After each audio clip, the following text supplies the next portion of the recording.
Roger Martin here from Billings, Montana. This is about the Caravan. I'm going to do it real short. She has over 130 views on this. But basically, you've got this gal visiting down there. She's fluent in Spanish. She's seen the criminal element.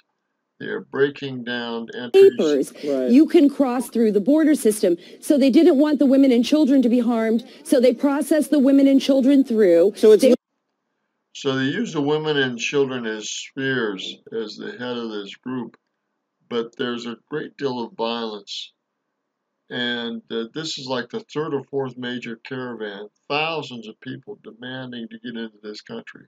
The other men in the group. Now, but what was the purpose of the left-wing groups in Central America for organizing the Caravan North? Well, they have multiple reasons. One, they want to divide the governments, conservative governments of Guatemala or Honduras.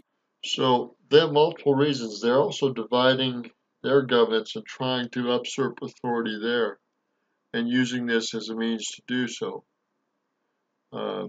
Trump has said that we can't use, we've got to close these loopholes, we've got to close the border. He's put the military down there.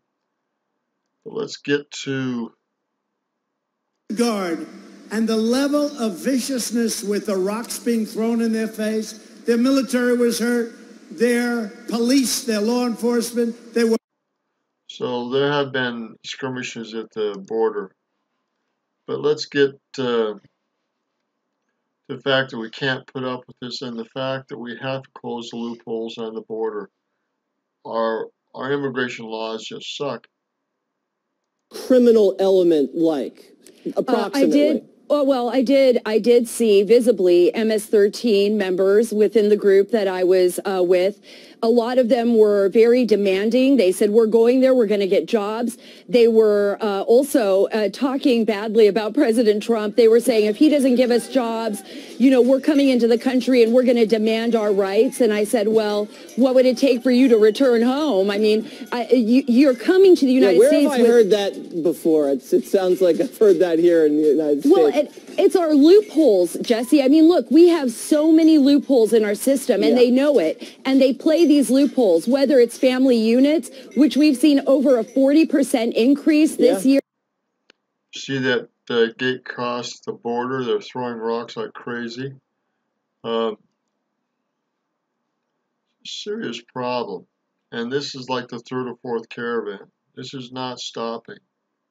From the drug cartels, and then they got lawyers down there coaching them on what to say. What the left doesn't understand, though, is once if you're a Central American and you come in with some family member, who knows if they're actually a family member, they're a minor, you have to stay. They have to let them here in America until their asylum case is heard. And I'm thinking to myself, you guys want to take that risk? You don't know who these people are? You got to vet them at a port of entry like every other person that comes. But for some reason, they don't want to get vetted when they're in the Texas border. I got to go, Sarah. That's right. That's under the Ninth Circuit, and this is the reason why.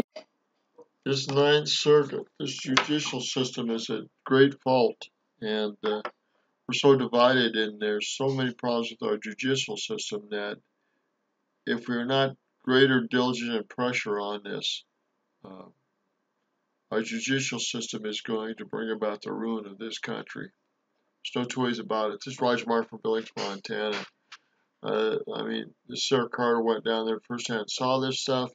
This has over 130,000 views. I'll give you the link on it.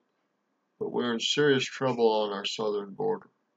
Okay, this is Roger Martin from Billings, Montana. Good day.